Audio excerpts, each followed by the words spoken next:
Tanguay Électronique, en première ligne.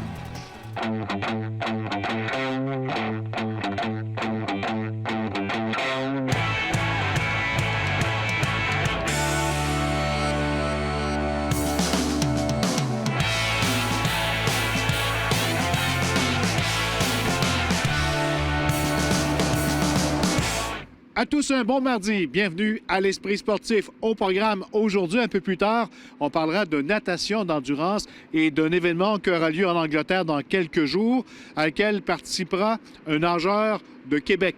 Mais d'abord, parlons en cette semaine de relâche de football. Le Collège Notre-Dame de Foix, qui est l'hôte du 5e camp de football Notre-Dame. Il y a 180 jeunes joueurs de 11 à 17 ans qui y participent. Et comme entraîneur, on retrouve des joueurs actifs de la Ligue canadienne de football et d'anciens joueurs du Rouge et Or. Le reportage de Jonathan Fournier.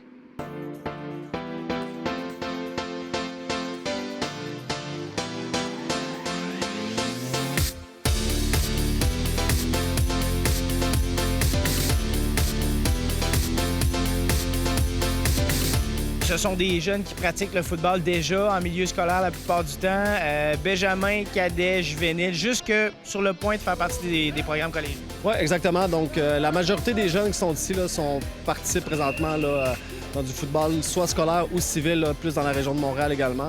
Secondaire 1 à secondaire 4, là, la tranche d'âge qu'on vise. Là. Si on avait à décrire un peu une journée type pour un joueur de football cette semaine, ça ressemble à quoi? C'est 2 pratiques de football par jour, donc les pratiques durent 1h30 par pratique.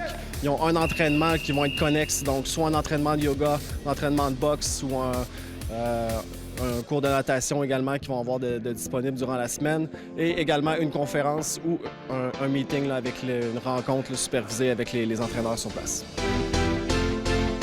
Vous avez su bien vous entourer. La quasi-totalité des entraîneurs qui sont ici aujourd'hui sont des joueurs actifs de la Ligue canadienne de football. C'est ce qui fait la différence, je pense, du camp Notre-Dame, c'est que la majorité des joueurs, c'est des joueurs actifs de la Ligue canadienne de football. Donc, on peut penser à Arnaud Gascon-Ladon, Frédéric Plézus, Julian Féouli, on peut tous les nommer. Donc, la majorité ont passé par le Rouge et Or avant. On a Antoine Pruneau, un ancien des Carabins.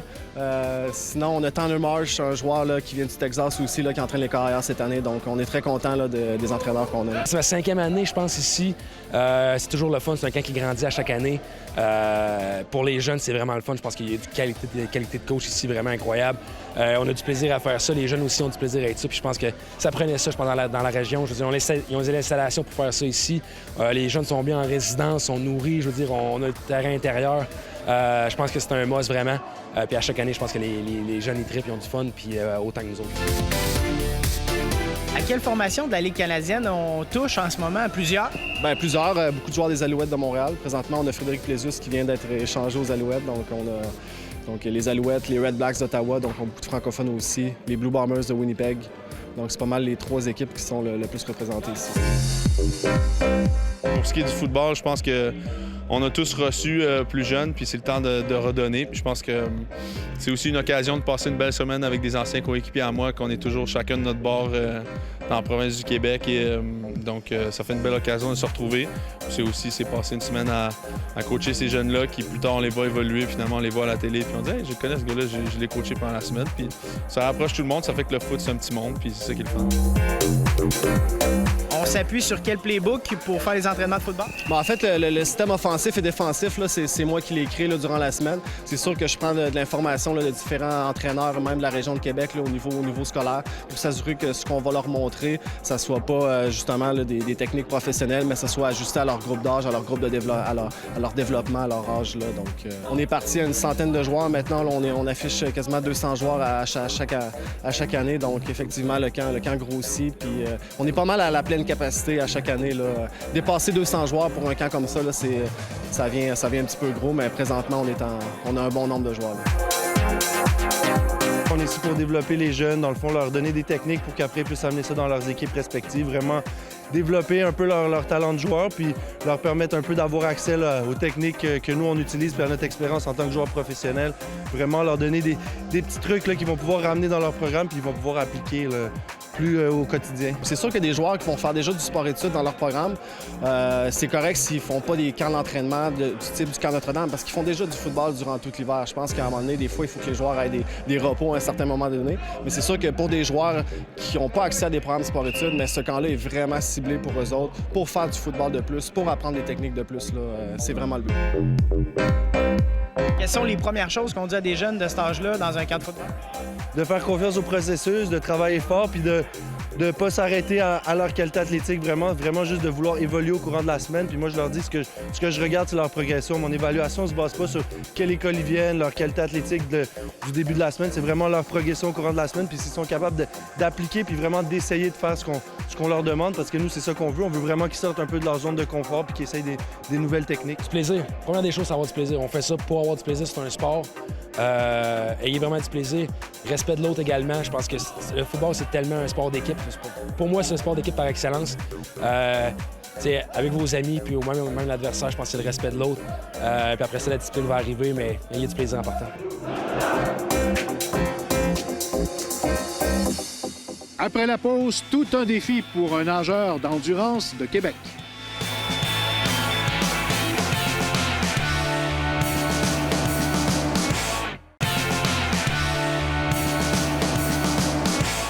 Un nouveau défi attend le nageur d'endurance de Québec, Nicolas Knapp, le 18 mars prochain du côté de Glasgow, en Angleterre.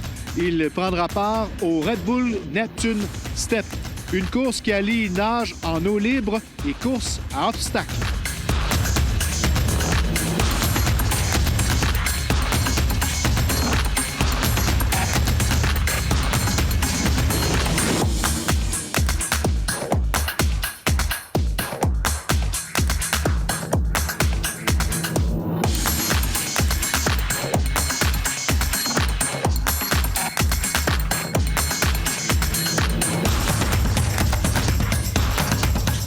Avant de parler du prochain défi à Glasgow, revenons un petit peu sur ce que vous avez réalisé en décembre 2016. C'est très récent, là, le Morocco Swim Trek Sahara. Comment ça s'est passé? Parce que ça s'est bien passé.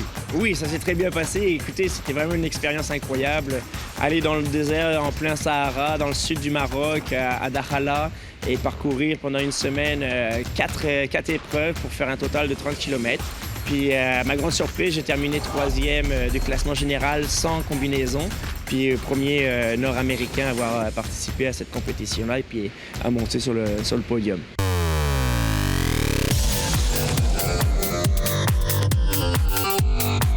Quel est le prochain défi?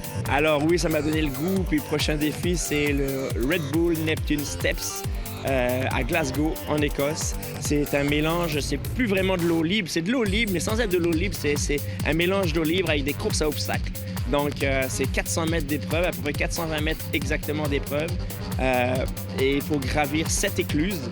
Et sur cette écluse, il y a à chaque fois des obstacles.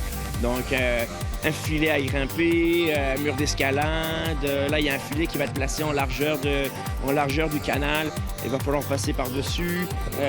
Ça dure pendant 420 mètres. Puis cette année, on est 400 nageurs d'inscrits. La première année, en 2015, ils étaient 100 nageurs. Puis là, il y en a 400 d'inscrits. Donc, ça va être vraiment un challenge incroyable. Parce que là, c'est plus que nager. Là.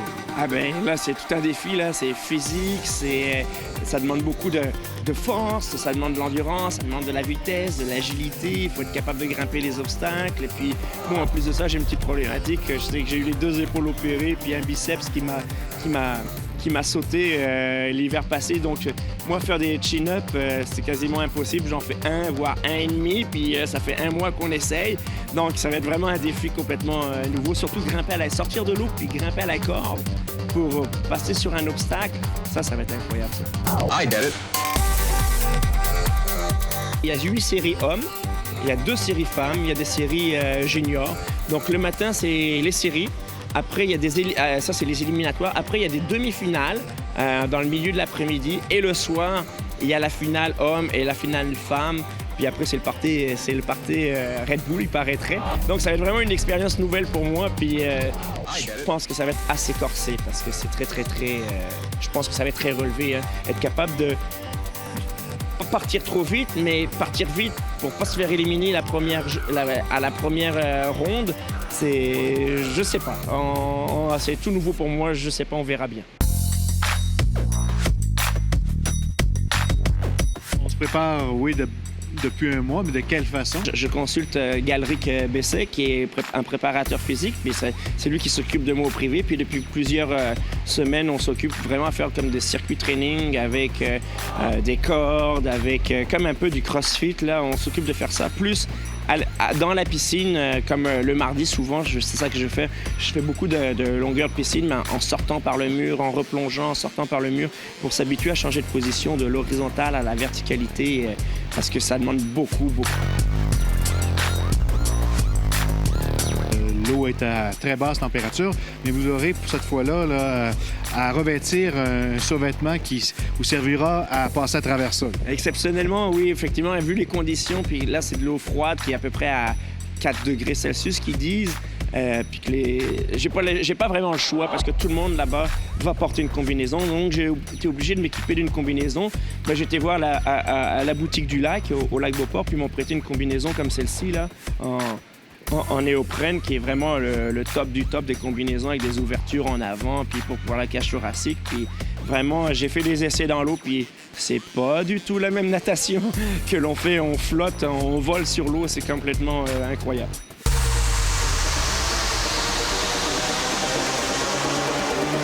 L'objectif, c'est d'être à la finale? L'objectif minimum, c'est de rentrer à la finale. Si je rentre à la finale, je vais être content, puis après, on ne sait pas qu'est-ce qui peut arriver, mais on verra. Hein, il y a plein de conditions. Il y a le froid, le port d'une combinaison que je ne suis pas tellement habitué, gravir les obstacles. J'ai déjà fait un prison break.